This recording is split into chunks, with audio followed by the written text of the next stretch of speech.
అది Sunday school చదువుతున్నది. అందరూ యేసయ్య నమ్ముకున్నారు. ఎవరు నమ్ముకున్నారు? యేసయ్య నమ్ముకున్నారు. ఇక అంతలోకి పోలీసు వాళ్ళు వచ్చారు. పోలీసు వాళ్ళు వచ్చి యేసయ్య నమ్ముకున్నారు, మిమ్మల్ని అందరూ చంపేస్తాం, వెళ్ళండి అన్నారు. మేము యేసయ్యని నమ్ముకున్నాం అన్నాం. ఎవరు నమ్ముకున్నారు? యేసయ్య నమ్ముకున్నారు. ఇక మీరు కనుక ఎక్కడి నుంచి వెళ్ళకపోతే గన్ తీసుకుని చంపేస్తామని మళ్ళీ బెదిరించారు. బెదిరిగానే సండే స్కూల్ చెప్పింది టీచర్ గారు, అలా టీచర్ గారు మొత్తం ఒక్కొక్కడు వెళ్ళిపోతున్నారు. ఎందుకు? భయం పుట్టింది. చంపేస్తారని ఏమైంది వాళ్ళకి? భయం పుట్టింది.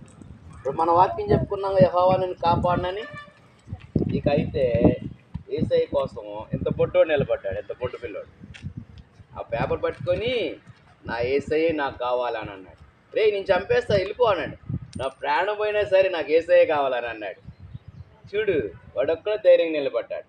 ఇకప్పుడు వాడిని ఏం చేస్తారు ఆ దుర్మార్గులు పోలీసు వాళ్ళు? గన్ పెట్టి కాల్చి చంపేశారు. ఇప్పుడు ఆ పిల్లోడు ఎక్కడికి వెళ్ళాడు? యేసయ్య దగ్గరికి వెళ్ళిపోయాడు. యేసయ్య దగ్గరికి వెళ్ళిపోయాడు. కాబట్టి యేసయ్య నమ్ముకున్నప్పుడు యేసయ్య కోసం మనం బతకాలి. అప్పుడు యేసయ్య దీవించి ఆశీర్వదిస్తాడు. ఒకరోజు చాలామంది వచ్చారు యేసయ్య దగ్గరికి, వాక్యం వినడానికి వచ్చారు. వాళ్ళకి బాగా ఆకలేస్తుంది. ఏమవుతుంది? ఆకలేస్తుంది. అప్పటికి 3 రోజులు ముందు అన్నారు, అన్నం లేదు. ఇప్పుడు యేసయ్య అన్నాడు శిష్యులతో, మీరు వీళ్ళకి అన్నం పెట్టండి అని అన్నాడు. అన్నం పెట్టండి అంటే ఎక్కడుంది? ఆహారం లేదు కదా. అప్పుడు ఇంత బుడ్డపిల్ల ఇద్దరు వచ్చారు.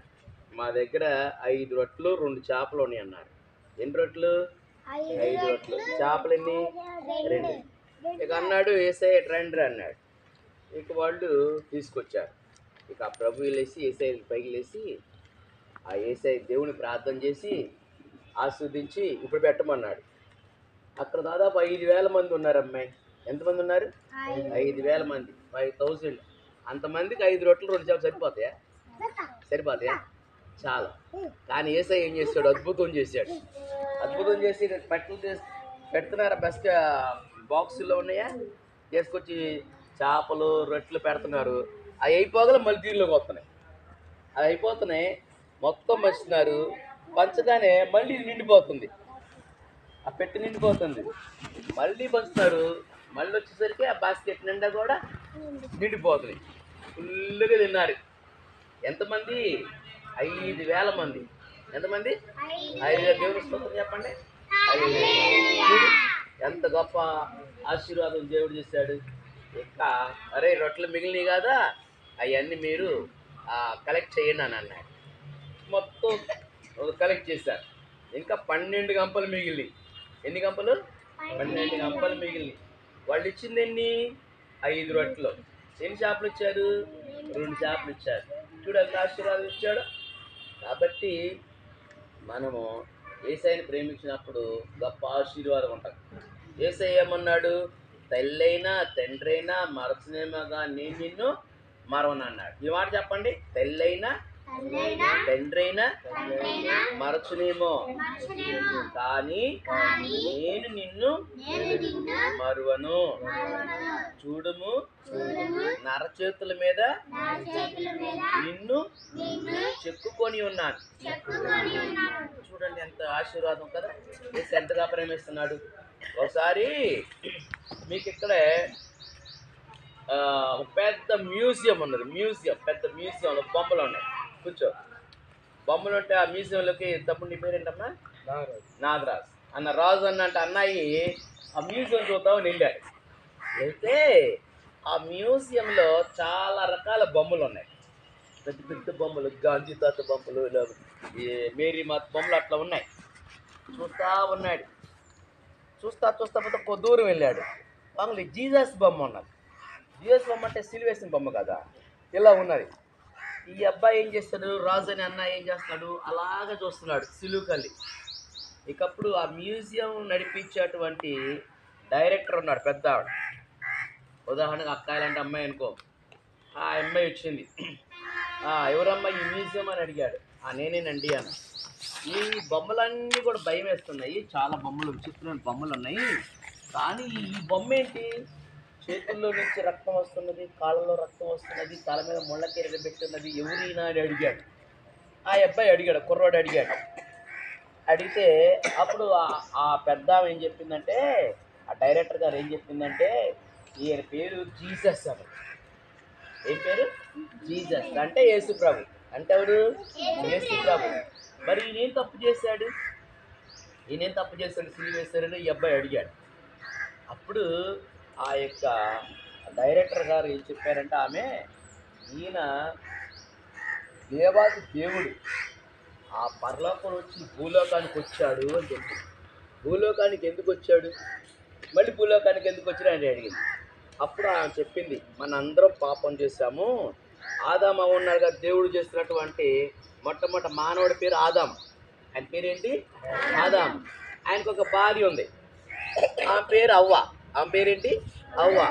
దేవుడు ఏమన్నాడంటే, ఒక తోట చూపెట్టి ఆ తోటలో ఉన్న పండ్లన్నీ తినమన్నాడు. యాపిల్ పండ్లు ఉన్నాయి, ద్రాక్ష పండ్లు ఉన్నాయి, అరటి పండ్లు ఉన్నాయి, మొత్తం తినమన్నాడు. కానీ దేవుడు ఏమన్నాడు? కండిషన్ పెట్టాడు. మీకు కూడా సార్లు అది కూడా చెప్తారు, కండిషన్ పెడతారు కదా. మధ్యలో ఒక చెట్టు ఉంది అబ్బాయి, ఆ చెట్టు పండు తినబాకని చెప్పాడు. దేవుడు చెప్పాడు. ఎవరు చెప్పారు? దేవుడు చెప్పాడు. దేవుడు చెప్తే ఇంకేమైంది, వీళ్ళు కొన్ని రోజుల తర్వాత ఇక ఏదే చెట్టు అయితే పండు తినొద్దు అన్నారో ఆ చెట్టు పండు తిన్నారు. ఎందుకు? సాతాను శోధించింది. సాతాను తినండి మీకేం కాదని అబద్ధాలు చెప్పారు. వీళ్ళు తిన్నారు. అందువల్ల పాపం వచ్చింది ఈ లోకంలోకి. దేవుడు చెప్పిన మాట వినలేదు కదా, పాపం వచ్చింది. కాబట్టి దాని ఫలితం ఏంటి? ఇక మనందరం కూడా పాపానికి ఫలితము మరణం కదా, చనిపోతాం.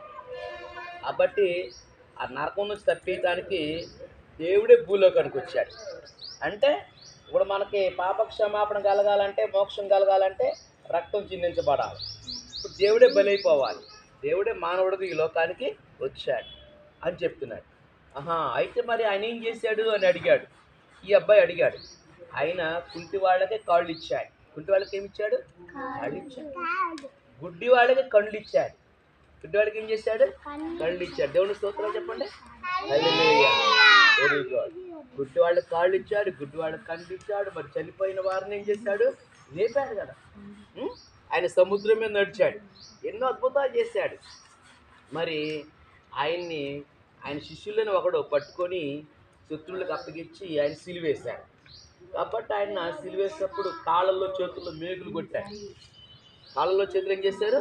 మేకులు కొట్టారు. రక్తం కారుతుందిగా. ఎవరైతే యేసయ్యని నమ్ముకుంటారో ఆయన ఏం చేస్తారు? చనిపోయి మళ్ళా తిరిగి లేచాడు. దేవుని స్తోత్రం చెప్పండి అందరూ.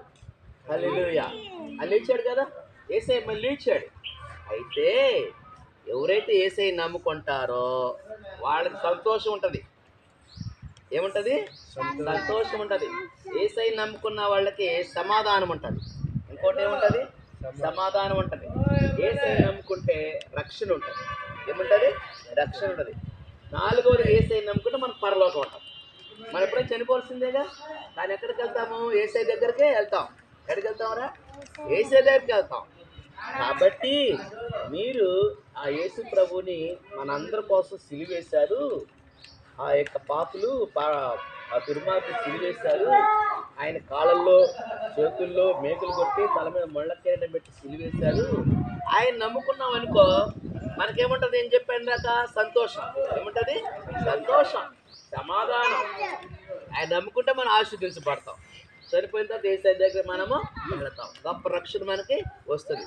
కాబట్టి దేవుడే ఈ లోకానికి వచ్చాడు. ఆయన పేరేంటి?